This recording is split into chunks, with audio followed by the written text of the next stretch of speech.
Wenn ihr als Creator eine Liste eurer Abonnenten sehen wollt, war das bisher nur im YouTube Studio Desktop möglich. Seit dieser Woche gibt es eine Funktion, beziehungsweise wird eine Funktion ausgerollt, ist noch nicht für alle verfügbar, bei der der jeweilige Creator auf seiner eigenen auf Kanalseite in der YouTube-App, in der Haupt-App, sehen kann, wer ihn alles abonniert hat.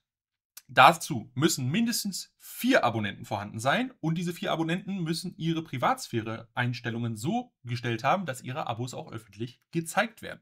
Das ist ganz wichtig, weil sonst tauchen sie in dieser Liste nicht auf. Das ist am YouTube Studio Desktop auch noch nicht der Fall gewesen. Gut.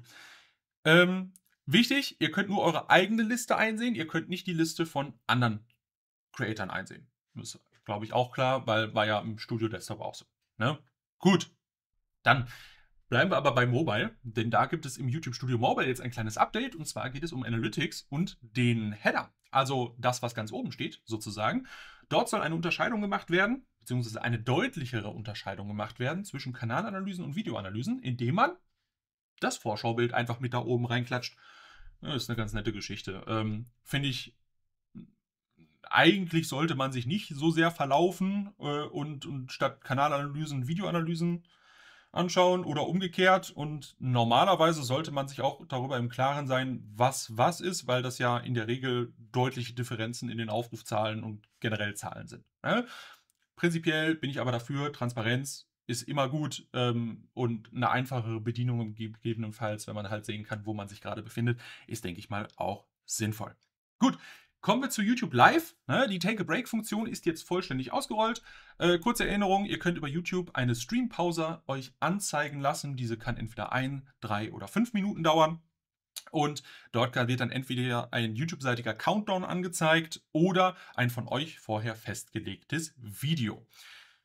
Wichtig, während dieser Pause werden Midroll-Werbeplätze angeboten. Das heißt, nur weil sie angeboten werden, werden sie auch nicht ausgespielt. YouTube Premium-Nutzer bekommen natürlich keine Midroll-Anzeigen. Die Nicht-Premium-Nutzer bekommen eine Möglichkeit, dass eine Midroll angezeigt wird. Das hängt aber von der sogenannten Werbesättigung ab. Sprich, wenn ihr gerade in den Stream gekommen seid, eine Pre-Roll hattet, dann eine Pause passiert, bekommt ihr nicht sofort wieder eine Midroll, sondern dann werdet ihr wahrscheinlich eher das Video sehen. Ja, gut. Ist, finde ich, eine sinnvolle Geschichte. Wie diese Funktion genau funktioniert, wie ihr das aufsetzen könnt für YouTube Live, mache ich euch ein separates Tutorial für. Schaut gerne mal unten in die Kommentare oder in die Infocard. Irgendwo werde ich es verlinkt haben, sobald es fertig ist. Wunderbar.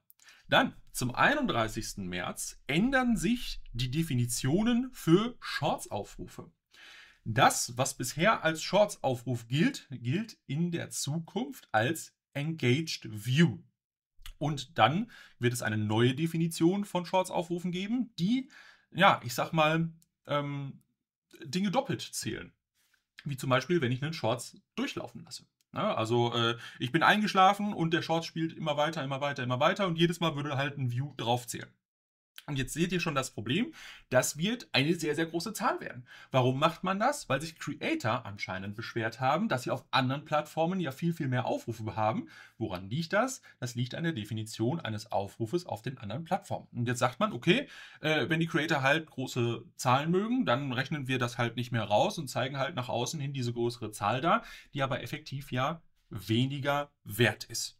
Ja? Und mit weniger Wert meine ich, ihr habt eine schwächere Verhandlungsposition, wenn ihr mit einer Firma in Verhandlungen für eine Kooperation tretet und die dann sagt, ja, von den 300.000 Aufrufen ist ja super viel Spam dabei. Dann könnt ihr natürlich sagen, ja, aber ich habe ja hier noch die Engaged Views als Basis, wo ich meine Verhandlungen drauf orientieren kann. Dann sagen die, ja, da vertrauen wir ja nicht drauf. Ne, wer weiß, was die da auch nicht rausrechnen. Ne? Finde ich eine ganz, ganz schwierige Geschichte.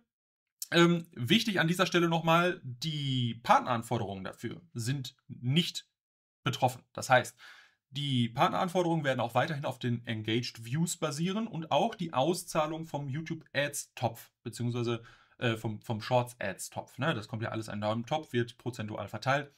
Und das sind weiterhin die Engaged Views, die da mit reinzählen. Gut. Aufrufe auf Videos und Streams folgen weiterhin den Kriterien der Engaged Views, da ändert sich nichts. Ne? Das heißt, ihr werdet einfach nur eine Inflation bei Shorts-Aufrufen sehen. Die unmittelbaren Auswirkungen werden wird, wie gesagt, diese Inflation sein. Und in einem Beispiel von Creator Insider haben wir eine Differenz von fast 50% mehr Aufrufen gesehen. Das ging irgendwie, bei den Aufrufen waren dann 23.000, 24.000 und bei den Engaged Views waren es irgendwie 15.000. Ich habe euch die Grafik mal eingeblendet. Gut. Persönliche Einschätzung von mir.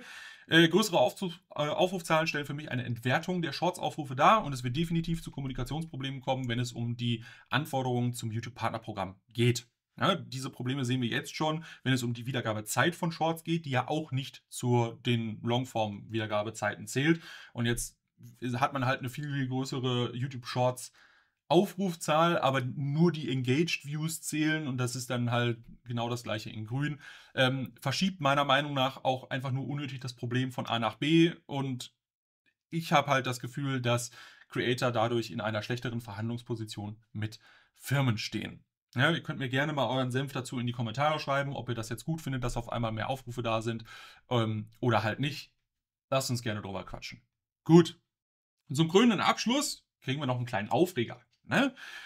Es gibt aktuell ein Experiment, was umgeht, seit mittlerweile 3 Tagen. Und zwar ist es für eine kleine Gruppe von Zuschauenden ausgerollt worden, die, wenn sie längere Zeit nicht mehr mit einem Kanal interagiert haben, keine Push-Benachrichtigungen mehr bekommen. Das heißt, die Benachrichtigung als solche wird immer noch rausgeschickt. Man muss sie sich aber aktiv abholen, indem man auf die YouTube-App klickt, dann oben auf die Benachrichtigungen und da steht dann zum Beispiel Kotek Wattenberg Media hat ein Video hochgeladen.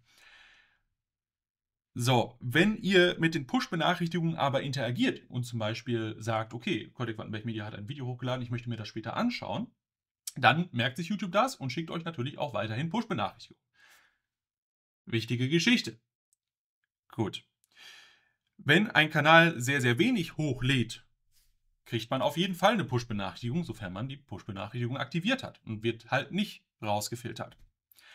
Auch so weit, so gut. Wo dieser Cut-Off ist, also ab wann man als ich lade nur selten hoch gilt und ab wann man als ich spamme Leute zu gilt, das haben sie wiederum nicht gesagt. Das heißt, auch da ist wieder Interpretationsspielraum und wäre auf jeden Fall mal interessant zu wissen von Leuten, die vielleicht täglich hochladen oder öfters in der Woche zu Leuten, die vielleicht nur einmal im Monat, einmal alle paar Monate hochladen, ob es da Unterschiede gibt von den Aufrufen aus den Push-Benachrichtigungen. Würde mich mal interessieren, wenn ihr da Bock drauf habt, lasst mir gerne eure Zahlen zukommen und dann gucken wir da gerne mal rein. Gut, an dieser Stelle auch die Frage an euch, nutzt ihr die Push-Benachrichtigungen aktiv? Und vor allem habt ihr unseren Kanal schon abonniert und hier die Glocke aktiviert, ne, damit ihr auch Push-Benachrichtigungen bekommt. Ganz, ganz wichtig. In dem Sinne, lasst uns gerne drüber quatschen. Ich freue mich auf eure Kommentare und wir sehen uns nächste Woche zu weiteren YouTube-Updates. Bis dahin, macht's gut und haut rein.